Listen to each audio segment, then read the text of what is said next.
Picture this. An entire German armored battalion, 12 tanks, 8 half-tracks, hundreds of elite soldiers completely frozen on a road in the middle of a Belgian forest. Not because of artillery, not because of a minefield, not because of an American infantry assault, because of one man, one rifle, and a tree. For 6 hours and 12 minutes, a single American soldier strapped himself 93 feet in the air to a Norway spruce with nothing but a bandolier of ammunition, a length of stolen rope, and the absolute refusal to back down, and paralyzed an entire mechanized German column that was supposed to be rolling toward an easy victory. His own sergeant had called the plan suicidal. His platoon had mocked him. They called him Birdman. They asked if he was planning to lay eggs up there.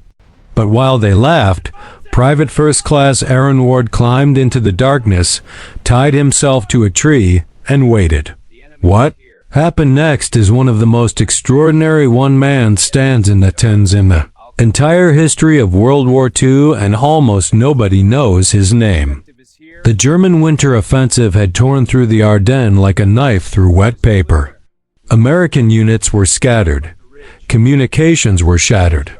Officers were in full panic mode, ordering retreats across the board as panzer columns punched through positions that were supposed to hold for weeks. The situation was desperate and deteriorating fast.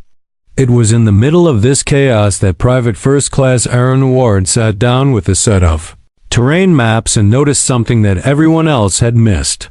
The road cutting through the forest was the only viable route for armored vehicles. The ground on both sides was too soft, too heavily wooded for tanks. If the Germans wanted to bring their armor through this sector, and they did, they had to use that single road. And that road passed directly beneath a stand of ancient Norway spruces that towered over the surrounding forest like cathedral spires. Ward approached his platoon sergeant with a proposal. He could climb one of those trees, strap himself into position near the top, and from that height he would have a clear line of sight over the entire road. Every vehicle, every officer, every radio operator. He could pin them down for hours. The sergeant laughed in his face. You want to strap yourself 90 feet in the air with no cover and no escape route? That's not a fighting position. That's a suicide tower. The other soldiers piled on. They called him Birdman. They joked that he was so scared of the ground war he wanted to fight in the sky. Someone suggested they pin wings on his uniform and transfer him to the Air Force. Ward listened to every word. He didn't argue. He didn't defend himself. He simply nodded, walked away, and that same night he disappeared into the forest alone with his rifle, his ammunition, 50 feet of rope, and a plan that everyone said would get him killed. Ward found the tallest spruce on the ridge. The trunk was straight and massive, its branches spaced evenly like the rungs of a ladder. He began climbing in complete darkness, feeling his way upward branch by branch, testing each one under his weight before trusting it. The bark scraped his palms raw. The winter cold turned his fingers clumsy and slow. Twice he nearly lost his grip and fell, but he kept going.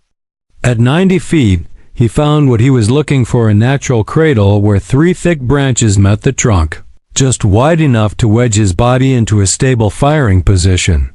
From there, the road below was a pale ribbon cutting through the dark forest. He could see for miles in every direction. He wrapped the rope around his waist and lashed himself to the trunk. There was no plan to climb back down once the shooting started. The Germans would be watching every tree. Any movement would draw fire. This was a one-way commitment. Either the column would pass beneath him without looking up, or they would kill him trying. He waited through the entire night. He watched the stars slowly fade. He watched the sky bleed from black to gray. And then, just as dawn light touched the treetops, he heard the deep rumble of diesel engines echoing through the frozen forest. The column arrived exactly where he had predicted. 12 Panzer IV tanks, 8 half-tracks loaded with infantry, 3 supply trucks, 2 command vehicles bristling with radio antennas.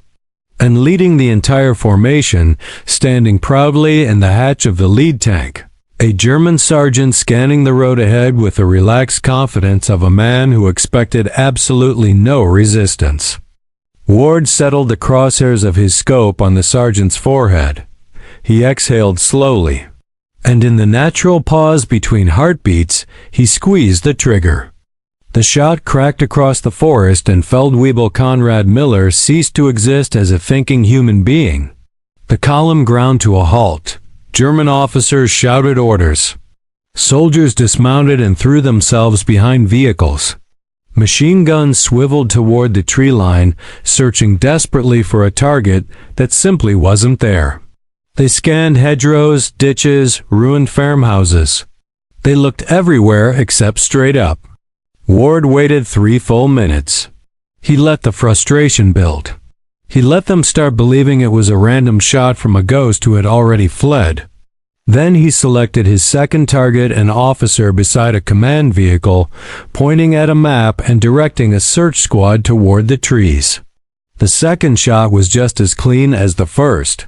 The officer dropped. The map fluttered to the mud beside him. Over the next hour, Ward fired 17 rounds. He killed 8 men.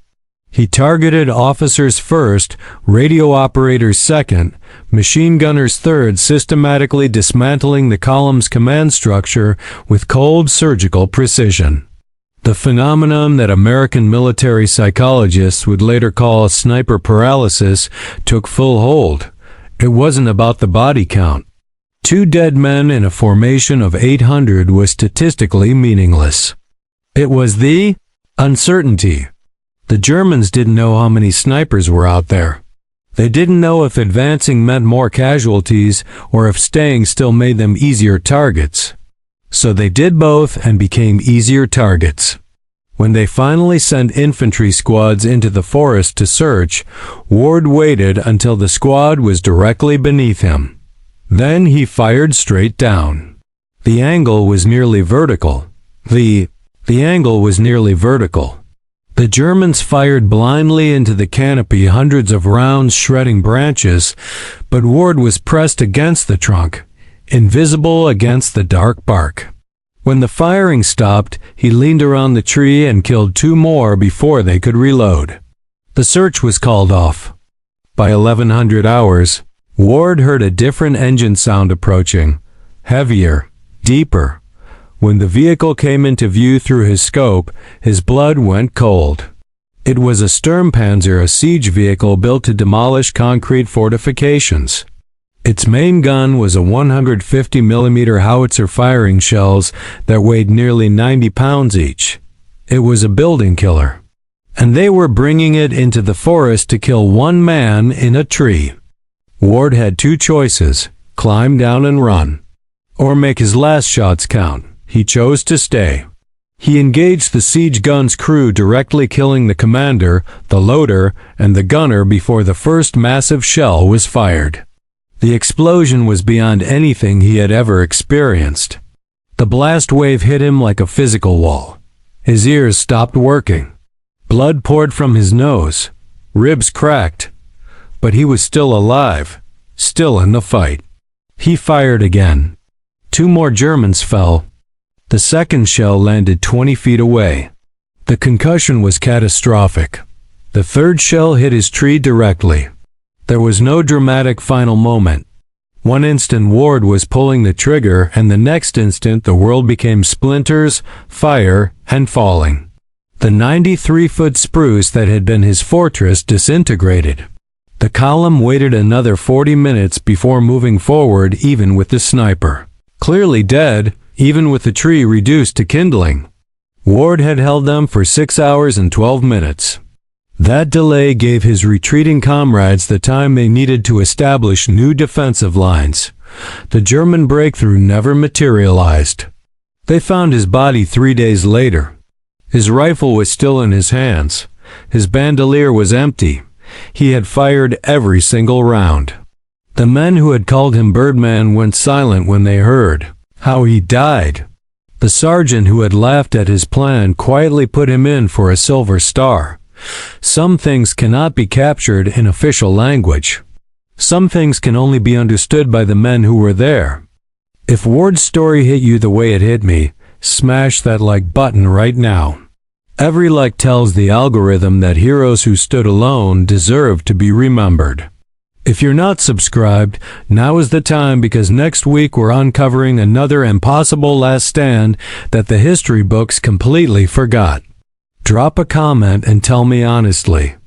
If you were strapped to that tree with a siege cannon pointed at your position, would you have stayed and kept shooting, or would you have tried to climb down? I want to know.